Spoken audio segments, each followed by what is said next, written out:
En este vídeo os enseño a doblar un abrigo o chaqueta de plumas por 3 métodos diferentes. Primer método. Volvemos del revés la parte de abajo hasta llegar a las mangas.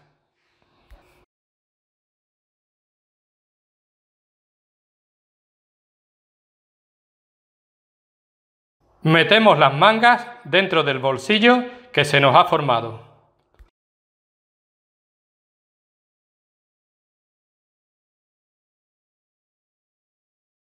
Doblamos del cuello hasta la mitad y metemos todo dentro del bolsillo.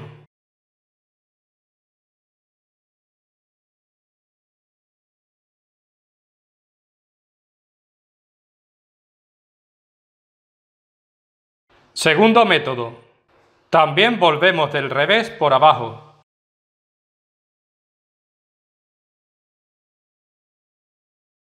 Doblamos las mangas colocando una encima de la otra.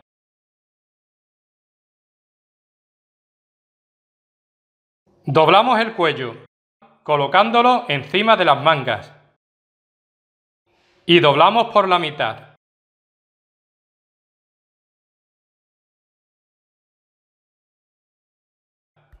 Le damos la vuelta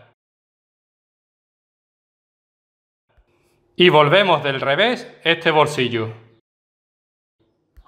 metiendo dentro de él todo el abrigo.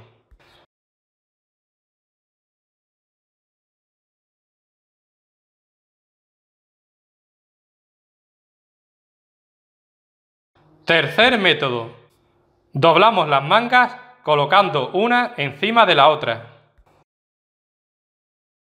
Doblamos el cuello colocándolo encima de las mangas. Y doblamos 2 veces.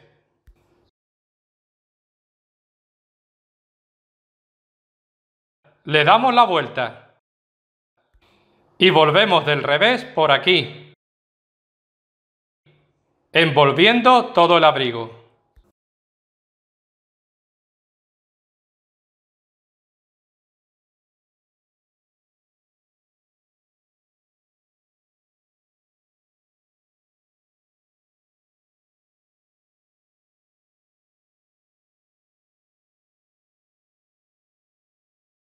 Si este vídeo te ha resultado interesante, por favor, pulsa like y compártelo.